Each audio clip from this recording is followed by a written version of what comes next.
1839 সালে তিমি শিকারী নাবিক ক্যাপ্টেন ব্রাইটেন এমন এক ভয়ঙ্কর পরিস্থিতির সাক্ষী হয়েছিলেন যা অনেক ভূতের গল্পকেও হার মানায়।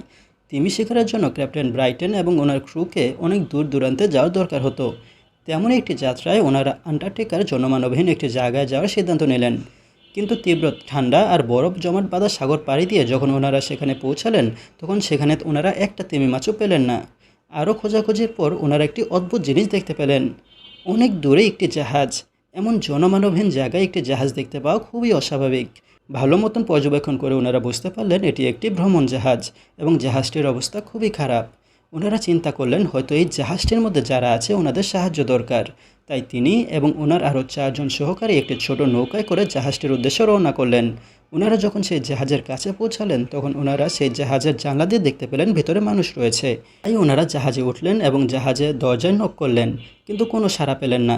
তাই ওনারা দরজা দিয়ে ভেতরে প্রবেশ করলেন এবং ওনারা দেখতে পেলেন একজন লোক টেবিলের সামনে বসে কিছু একটা লেখার ভঙ্গিতে বসে আছে, কিন্তু লোকটা কোনো সাড়া শব্দ করছে না। ওনারা লোকটার দিকে এগিয়ে গেল এবং ওনার ডায়েরিতে একটি অদ্ভুত লেখা দেখতে পেল।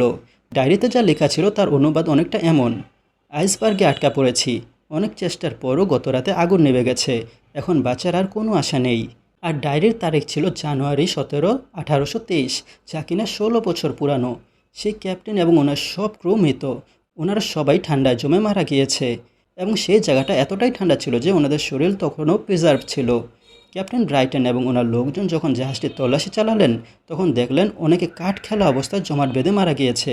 এক মহিলা বিছানায় এক কুকুরের সাথে জমাট বাঁধা অবস্থায় শুয়ে আছে, যেন জাহাজের ভিতরে সময় আটকে আছে। আর তাদেরকে বিগত 16 বছর ধরে কেউ খুঁজে পায়নি।